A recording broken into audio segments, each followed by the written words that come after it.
आज 14 जून 2023 को अमर उजाला ग्रुप ने मेधावी छात्र छात्राओं को सम्मानित करने का एक प्रोग्राम किया, जिसमें मुख्यमंत्री योगी आदित्यनाथ ने शिरकत करी एवं बच्चों को पुरस्कार वितरित किए।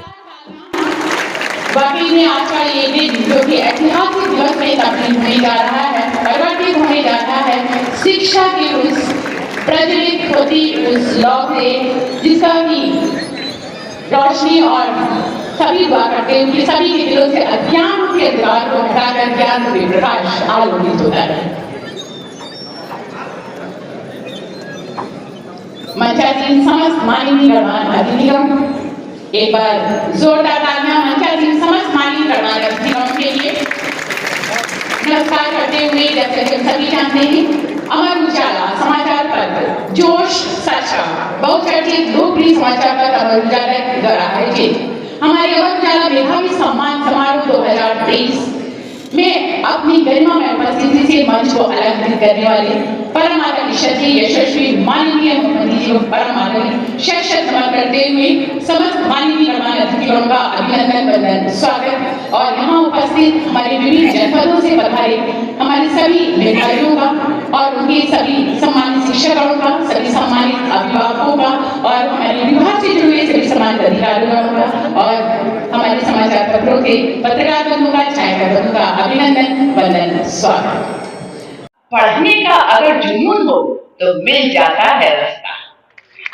जी हाँ, ये कोई जरूरी नहीं कि हमारे पास लग्जरी है या बहुत कुछ है तभी हम पढ़ाई करेंगे। अगर दिल में कुछ करने की तमन्ना है तो रास्ते खुद ब खुद आपके पास आ जाते हैं। जोरदार तालियां खुद के लिए।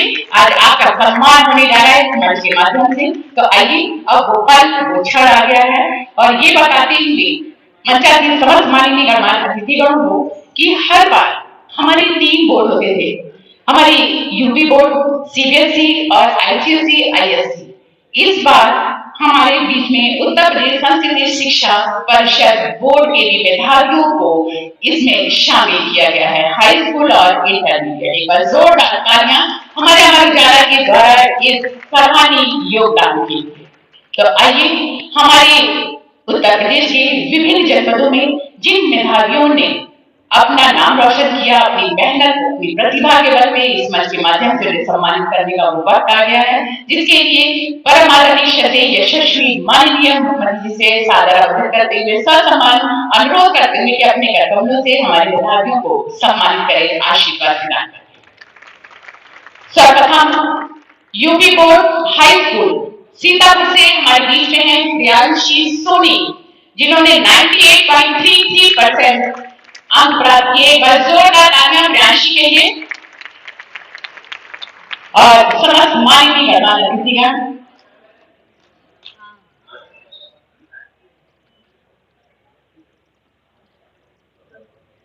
सीतापुर से हाई स्कूल में है हमारी प्रियांशी सोनी, 98.33। जोरदार तालियां हमारे सभी मेधावियों के लिए।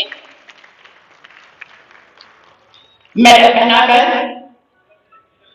प्रमाण पत्र सम्मानित किया जा रहा है। यूपी बोर्ड इंटरमीडिएट से हमारे महोबा से हैं शिव छपरा। शिव छपरा, आपने 97.8% बैग आपने प्राप्त किए अंक। उत्तर प्रदेश संस्कृत शिक्षा परिषद इंटरमीडिएट चंदौली से इरफान 82.7% मार्क्स आपके आए हैं। उत्तर प्रदेश संस्कृत शिक्षा परिषद इंटरमीडिएट चंदौली से इरफान। इसके पश्चात सीबीएसई हाई स्कूल मुरादाबाद से कोशा शर्मा। एक बार जोरदार तालियां हमारे सभी मेधावियों के लिए। 99.8%। सीबीएसई इंटरमीडिएट मेरठ से राधिका सिंघल, 99.6%। एक बार जोरदार तालियां अभिभावकों के लिए, टीचर्स के लिए, हमारे मेधावियों के लिए। ICSE high school Agra Abhishek Singh, 99.8%। बहुत सारी बधाइयां, शुभकामनाएं और बहुत बहुत धन्यवाद। परम आदरणीय अमर उजाला के मेधावी छात्र सम्मेलन कार्यक्रम में आज यहाँ पर उपस्थित प्रदेश शासन में मेरे मंत्रिमंडल के वरिष्ठ सहयोगीगण, जल शक्ति मंत्री श्री स्वतंत्र देव सिंह जी, लोक निर्माण विभाग के मंत्री श्री जितेंद्र प्रसाद जी, प्राथमिक शिक्षा विभाग के मंत्री श्री आशीष पटेल जी, उच्च शिक्षा विभाग के मंत्री श्री योगेंद्र उपाध्याय जी, माध्यमिक शिक्षा विभाग के मंत्री श्रीमती देवी जी, बेसिक शिक्षा विभाग के मंत्री श्री संदीप सिंह जी, संपादक अमर उजाला श्री विजय त्रिपाठी जी, एबीपी अमर उजाला श्री राहुल कांकरिया जी, अमर उजाला परिवार से जुड़े हुए सभी पदाधिकारीगण, सम्मानित अभिभावकगण और प्यारे बच्चों, आज का दिन अत्यंत महत्वपूर्ण है। आज विश्व रक्तदाता दिवस भी है और साथ ही साथ प्रदेश भर के मेधावी छात्र छात्राओं को आज प्रदेश की राजधानी लखनऊ में और जनपद स्तर पर सम्मानित किया जा रहा है। मैं इस अवसर पर सम्मानित होने वाले सभी मेधावी छात्र छात्राओं को हृदय से बधाई देता हूं, उनके अभिभावकों का अभिनंदन करता हूं। मैं अमर उजाला परिवार को खास तौर पर धन्यवाद देता हूं कि वह मीडिया की अपनी जिम्मेदारियों के निर्वहन के साथ ही विभिन्न सामाजिक गतिविधियों के साथ भी संलग्न होकर के अपने मीडिया की जिम्मेदारी के साथ साथ सामाजिक जिम्मेदारियों का भी निर्वहन अन्य तरीकों से भी कर रही है और आज का इस समारोह इसका उदाहरण है। अमर उजाला परिवार को मैं इस बात के लिए भी बधाई देता हूं कि यह वर्ष अमर उजाला परिवार का अमृत महोत्सव का वर्ष है। 75 वर्ष की अपनी शानदार यात्रा मीडिया के क्षेत्र में उत्तरोत्तर वृद्धि के रूप में आज अमर उजाला परिवार पूरा कर रहा है। इस अवसर पर भी मैं अमर उजाला परिवार के प्रति अपनी हृदय से शुभकामना व्यक्त करता हूं। अचानक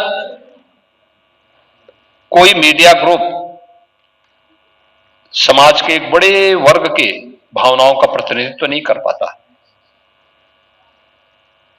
जन भावनाओं का प्रतिनिधित्व करके उसके विश्वास पर खरा उतरने वाला ही चाहता है।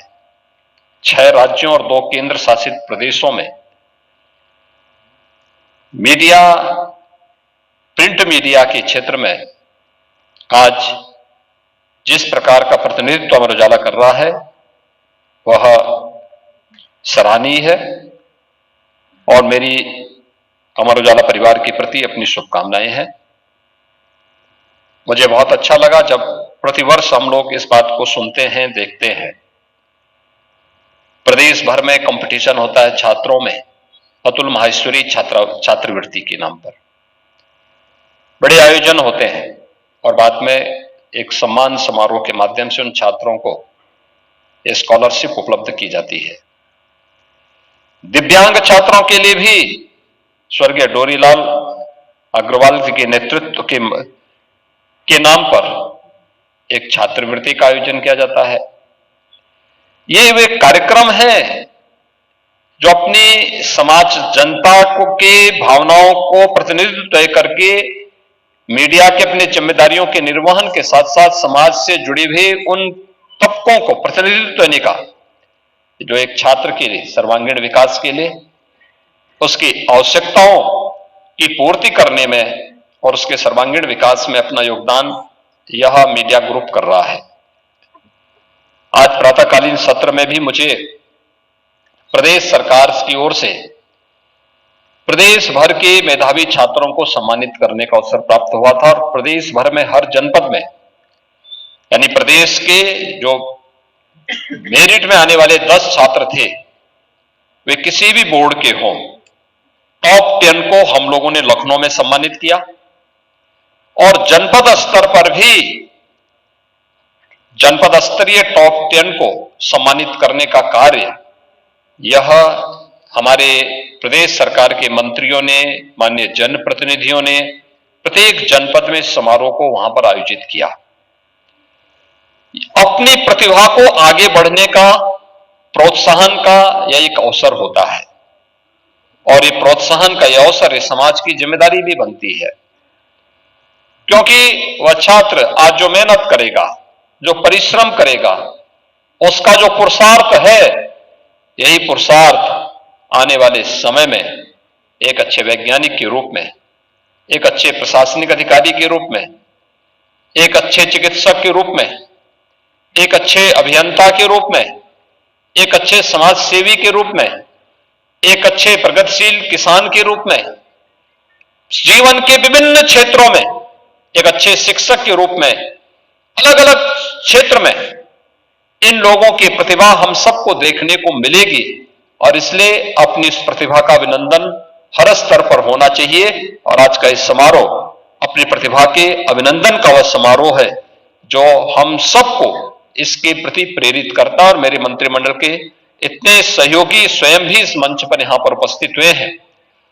यह इस बात का द्योतक है कि अपनी प्रतिभा को प्रोत्साहन करने के लिए एक अभिभावक के रूप में, शासन के मंत्री के रूप में और आप में से बहुत सारे लोग स्वयं अभिभावक के रूप में यहां पर उपस्थित हुए हैं, जो देश की भावी पीढ़ी को एक नया मंच प्रदान करने के लिए, एक मार्ग दिखाने के लिए स्वयं आज यहां पर उपस्थित हुए हैं। आज यहां पर अमर उजाला परिवार इन मेधावी छात्रों का सम्मान इस सत्र में यहां पर कर रहा है।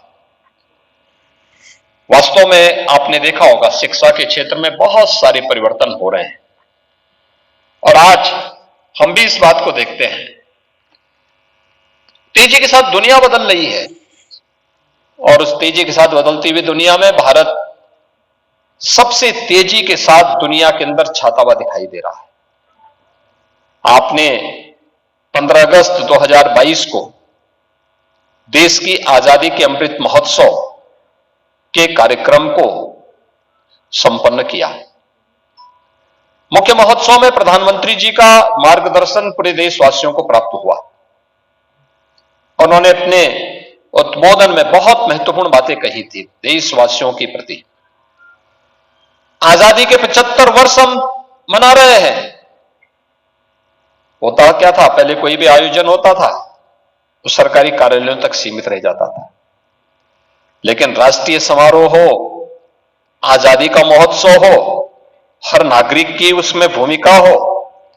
आपने इसका भव्य समारोह देखा होगा कि हर व्यक्ति के घर में तिरंगा फहराया गया, हर घर तिरंगा।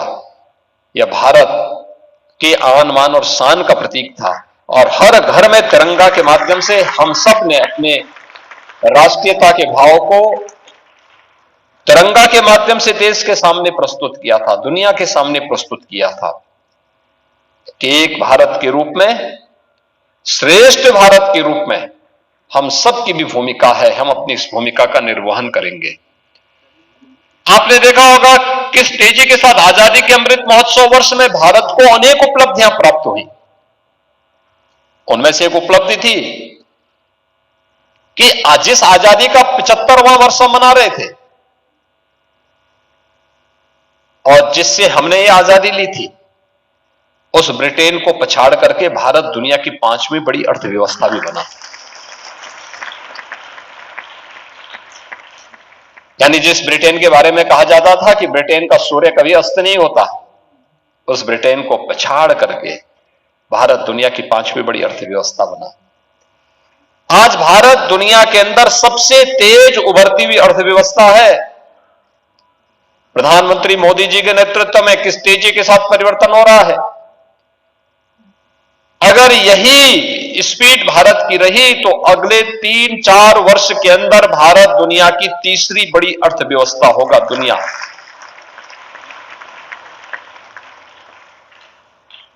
और आजादी के अमृत महोत्सव वर्ष में भारतवासी के लिए इससे बड़ी गौरव की बात क्या हो सकती है कि दुनिया के 20 बड़े साधन संपन्न देशों का समूह G20 के देशों की अध्यक्षता प्रधानमंत्री मोदी जी के नेतृत्व में भारत कर रहा है। ये G20 के देश वे हैं जिसमें दुनिया की 65% आबादी निवास करती है, जिनका दुनिया के 80% संसाधनों पर अधिकार है, दुनिया की 85% जीडीपी पर जिनका अधिकार है और दुनिया के 90% पेटेंट पर जिनका अधिकार है। वे देश G20 के रूप में दुनिया के अंदर सर्वसमावेशी विकास का मॉडल कैसे होना चाहिए इसके बारे में चिंतन करते हैं, उसके लिए कार्य योजना तैयार करते हैं। और आजादी के अमृत महोत्सव वर्ष में भारत के नेतृत्व में प्रधानमंत्री मोदी जी के मार्गदर्शन में दुनिया के सभी देश आज इस पर कार्य कर रहे हैं। भाइयों बहनों, कोविड कालखंड में आपने देखा होगा अक्सर होता क्या है, हम में से हर व्यक्ति संकट आता है तो बहुत सारे लोग घबराने लगते हैं, लेकिन याद रखना जब कोई चुनौती आती है वही आपकी परीक्षा की घड़ी होती है। परीक्षा की घड़ी कोई अलग नहीं होती है और परीक्षा केवल वही नहीं होती है जो आपको प्रश्न पत्र के माध्यम से मिलता है। जब भी कोई संकट सामने आए तो उससे भागने की बजाय अपनी बुद्धि से, अपने विवेक से उसका सामना करना है और फिर उससे सफलतापूर्वक बाहर निकलने का मार्ग प्रशस्त करना है। शॉर्टकट का रास्ता अपनाने की आवश्यकता नहीं। जीवन में शॉर्टकट का मार्ग कभी सफलता की मंजिल तक नहीं पहुंचा सकता। चुनौतियों से जूझते हुए ईमानदारी से, अपने पुरुषार्थ से सफलता की मंजिल को चूमना ही वास्तविक सफलता होती है और भारत ने कोविड कालखंड में करके दिखाया है। याद करिए, जब दुनिया अस्त व्यस्त थी, जब दुनिया के सामने कोई माध्यम नहीं बचा था, जब दुनिया कोरोना जैसी महामारी के सामने पूरी तरह पस्त हो चुकी थी, तब भारत एक तरफ अपने नागरिकों को फ्री में उपचार की सुविधा दे रही थी, फ्री में टेस्ट करा रही थी, वैक्सीन के अनुसंधान पर अपने वैज्ञानिकों को लगा रही थी, तो दूसरी तरफ शिक्षा के क्षेत्र में भी सबसे बड़े आजादी की सबसे बड़ी रिफॉर्म की तरफ भारत बढ़ रहा था और राष्ट्रीय शिक्षा नीति को घोषित करने वाला दुनिया का एकमात्र देश भारत बना जिसने अपनी सबसे बड़ी शिक्षा के क्षेत्र में रिफॉर्म किया है। और राष्ट्रीय शिक्षा नीति, नेशनल एजुकेशन पॉलिसी, शिक्षा के क्षेत्र में आजादी के बाद का सबसे बड़ा रिफॉर्म होने जा रहा है।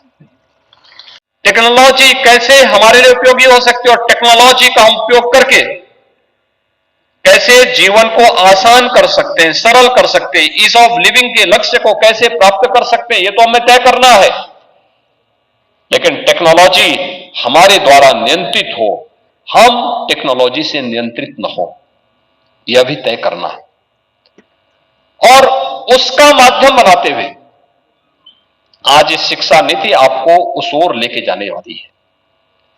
ढेर सारे अवसर आपके सामने प्रस्तुत करने जा रही है और इसी माध्यम को आगे बढ़ाने के लिए उत्तर प्रदेश सरकार भी अलग अलग स्तर पर अलग अलग कार्यक्रम कर रही है। अलग अलग प्रकार से कार्यक्रम बनाए गए हैं, माध्यमिक शिक्षा में भी, बेसिक शिक्षा में भी, उच्च शिक्षा में भी, प्राविधिक शिक्षा में भी, चिकित्सा शिक्षा में भी, अलग अलग क्षेत्र में अलग अलग कार्यक्रम चल रहे हैं। कोई सोचता था उत्तर प्रदेश के अंदर बेसिक शिक्षा का परिवर्तन होगा, आज परिवर्तन होते हुए दिखाई देते हैं। कोई सोचता था कि नकल विहीन शिक्षा होगी, लेकिन हमारे बैठे हुए जितने प्रतिभाशाली छात्र बैठे हुए हैं, हम दावे के साथ कह सकते हैं पिछले 6 वर्ष के अंदर उत्तर प्रदेश में मेरिट की सूची में जिन छात्रों ने स्थान बनाया है, उन्होंने अपने दम पर, अपने बल पर, अपने परिश्रम से वह स्थान प्राप्त किया है, नकल करके नहीं किया है। यह भी आज दावे के साथ एक छात्र कह सकते हैं। नकल विहीन परीक्षा आज यह यूपी की एक हकीकत है। परीक्षा केंद्र में सीसीटीवी कैमरा उनकी निगरानी कर रहा है, यह एक हकीकत है। परीक्षा की शुचिता, चाहे वह बोर्ड की परीक्षा हो, महाविद्यालय विद्यालयों की परीक्षा हो, और चाहे वह कोई प्रतियोगी परीक्षाओं का हो। इन छात्रों के लिए इस प्रकार के मंच भी उपलब्ध कराए गए हैं। आपने देखा होगा कि कहीं उन्हें टैबलेट उपलब्ध करवाई जा रहे हैं, कहीं पर उनके लिए अभ्युदय कोचिंग की व्यवस्था की जा रही है, कहीं पर शिक्षकों को ऑनलाइन एजुकेशन के साथ जोड़ने का प्रयास हो रहा है, वर्चुअल क्लासेस की व्यवस्था हो रही है। शिक्षकों के पद जो वर्षों वर्षों से खाली पड़े हुए थे, अनिवार्य किया गया है कि साइंस का, मैथ्स का, फिजिक्स, इंग्लिश का शिक्षक अनिवार्य रूप से हो। अतिरिक्त मानदेय देकर के भी उन्हें रखना पड़ेगा, तो भी उनसे कार्य कराओ, उन्हें मानदेय दो, लेकिन क्लास गैप नहीं होना चाहिए। एक प्रयास प्रारंभ किया गया है, तेजी के साथ इस क्षेत्र में कार्य हुआ है। आज उसके परिणाम हम सबके सामने आ रहे हैं और इस दिशा में भी सरकार के द्वारा अलग अलग कदम उठाए गए हैं। 2 करोड़ युवाओं को टैबलेट और स्मार्टफोन देने की कार्रवाई एक बड़ा कदम है सरकार के द्वारा। हर छात्र तकनीकी दृष्टि से सक्षम हो सके, सरकार के प्रोग्राम के साथ जुड़ सके। क्या पीएम स्टार्टअप की योजना क्या है, पीएम स्टैंडअप की योजना क्या है, डिजिटल इंडिया की योजना क्या है, प्रधानमंत्री मुद्रा योजना क्या है, 1 डिस्ट्रिक्ट 1 प्रोडक्ट की योजना उत्तर प्रदेश सरकार की क्या है, मुख्यमंत्री युवा स्वरोजगार की योजना क्या है, मुख्यमंत्री कन्या सुमंगला योजना क्या है।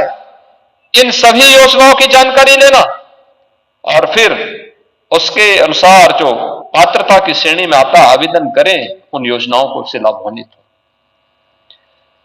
जर्जर पड़ चुके पुराने माध्यमिक कॉलेजेस को, इंटर कॉलेजेस को, उनके पुनरुद्धार का कार्य हो रहा है, नव निर्माण के साथ उसे जोड़ने का कार्य हो रहा है। गवर्नमेंट एडेड जो प्राइवेट विद्यालय थे, उनके लिए भी सरकार सहयोग कर रही है। तमाम अन्य कार्यक्रम, नए नए इंटर कॉलेजेस खोले जा रहे हैं, नए नए संस्थाएं खोली जा रही हैं। गरीब बच्चों के लिए इस वर्ष 18 हम लोग जो अनाथ और गरीब बच्चे हैं, श्रमिकों के बच्चे हैं, 18 अटल आवासीय विद्यालय इस सत्र में हम खोलने जा रहे हैं। 18 आवास करेंगे, सभी अत्याधुनिक सुविधा से युक्त विद्यालय हैं, आवासीय विद्यालय होंगे। 12 से 15 एकड़ क्षेत्रफल में खोले जा रहे हैं। वहीं पर उनके लिए विद्यालय है, वहीं पे छात्रावास है, वहीं स्टेडियम है, वहीं पर उनके लिए सभी प्रकार की सुविधाएं दी जा रही है। एक नया मॉडल शिक्षा का, वह भी प्रस्तुत करने का प्रयास हो रहा है। सरकार हर एक तबके के हितों के लिए संकल्पित होकर के कार्य करती है। बिना भेदभाव के शासन की योजनाएं समाज के हर तबके तक पहुंच जाए। कोई भी किसी भी प्रकार का भेदभाव व्यक्ति, जाति, मत, मजहब, क्षेत्र, भाषा के आधार पर व्यक्ति के साथ न हो, यही वास्तविक राम राज्य है। और इस वास्तविक राम राज्य को लाने के लिए सरकार इसे केवल भाषणों से नहीं, जमीनी धरातल पर इसे उतार करके इन कार्यक्रमों को प्रभावी ढंग से लागू करने का कार्य कर रही है। और ये आज उत्तर प्रदेश के अंदर प्रधानमंत्री मोदी जी के मार्गदर्शन में हम प्रभावी ढंग से लागू करने का प्रयास कर रहे हैं। और ये कार्यक्रम और मजबूती के साथ आगे तब बढ़ते हैं जब यहां पर मीडिया ग्रुप हमारे साथ जुड़ते हैं, क्योंकि प्रशासन या कोई संगठन या कोई विभाग जब अपनी बात को कहता है, सीमित लोगों तक वो सीमित रहता है, बहुत होगा विभाग तक सीमित होगा। लेकिन जब वो मीडिया के माध्यम से वही बात पहुंचती है, लाखों करोड़ों लोगों तक वही बात पहुंच जाती है। एक बात में कार्यक्रम यहां पे हो रहा है, मीडिया उसको प्रदेश भर में पहुंचाने का काम करती है, एक एक नागरिक के घर तक पहुंचाने का काम करती है। हर व्यक्ति उससे देखता है और देखने के बाद फिर उसके अनुरूप अपने आप को भी तैयार करता है। यह कार्यक्रम एक नई गति पकड़ सके, आगे बढ़ सके, छात्र छात्राओं के मन में एक स्वस्थ प्रतिस्पर्धा आगे बढ़ सके, इसके लिए हमें अपने आप को तैयार करना होगा। और मेरी अपील होगी आप सबसे, जीवन में परिश्रम का कोई विकल्प नहीं हो सकता। ईमानदारी के साथ प्रयास करने में कोई गुरेज नहीं होनी चाहिए, किसी भी प्रकार का कोई संकोच नहीं होना चाहिए। दूसरा, अपनी विरासत के प्रति श्रद्धा और सम्मान का भाव भी होना चाहिए। नेशन फर्स्ट के यानी राष्ट्र सर्वोपरि है हमारे लिए, यह हमारा प्राथमिक लक्ष्य होना चाहिए। लेकिन साथ साथ समाज में जहां कहीं कोई विकृति पैदा हो रही है, उस विकृति का समाधान निकले। कोई अगर शिक्षा जगत को या किसी एक क्षेत्र विशेष को गलत मार्ग पर ले जाने का कार्य कर रहा है, उसे किसी प्रकार से कुंठित करना चाहता है, प्रगति में बाधक बनना चाहता है, हमें उसके परिमार्जन के लिए अवश्य मंचों पर आवाज उठानी चाहिए, इस बात को रखनी चाहिए, क्योंकि आज भी हमारे सामने चैलेंज है। जो लोग इस सब के बावजूद भी नकल के अनैतिक और अवैध धंधे के साथ जुड़े हुए हैं, शिक्षा क्षेत्र को अपने व्यक्तिगत स्वार्थ के लिए बंधक बनाना चाहते हैं, उसको अव्यवस्था और भ्रष्टाचार का गढ़ बनाना चाहते हैं, ऐसे तत्वों से निपटने के लिए मीडिया को भी अपनी लेखनी चलाने में संकोच नहीं करना चाहिए, क्योंकि ये हमारी पीढ़ी की भविष्य के साथ खिलवाड़ कर रहे हैं, इस समाज के भविष्य के साथ खिलवाड़ कर रहे हैं, ये राष्ट्र के भविष्य के साथ अंततः खिलवाड़ कर रहे हैं। और हम किसी व्यक्ति, किसी संस्था को इस प्रकार की छूट कतई न दें, कतई भी इनको अराजकता फैलाने की छूट न दें, जिससे अंततः हमारे राष्ट्र का अहित होता हो, हमारे देश की प्रगति जिसके कारण थमती हो, उस प्रकार की छूट कतई हम न दें। इस विश्वास के साथ मैं आज के इस अवसर पर जिन मेधावी छात्रों को आज प्रदेश भर में सम्मानित किया जा रहा है, इन सबको मैं बधाई देता हूं, इनके अभिभावकों का मैं अभिनंदन करता हूं, इनके गुरुजनों और इनके शिक्षण संस्थानों को भी, जिन संस्थाओं में इन्होंने अध्ययन किया, जिन अभिभावकों ने इन्हें इस प्रकार का माहौल दिया, उन सभी वे सभी अभिनंदन के पात्र हैं। लेकिन मेहनत इन छात्रों की है, इसके लिए ये स्वयं भी बधाई के पात्र हैं। लेकिन यह एक सीढ़ी है, यह अंतिम लक्ष्य नहीं है, अंतिम मंजिल नहीं है। हर सीढ़ी पे इस मोमेंटम को बनाए रखना है, इसके लिए परिश्रम के अलावा और कोई विकल्प नहीं है। आपको निरंतर यही प्रयास आगे करते रहना है, बहकना नहीं है।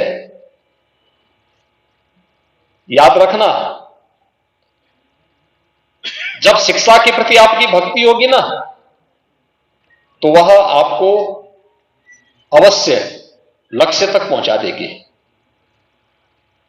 लेकिन जब अहंकार में आप अभी से भटक जाएंगे, तो फिर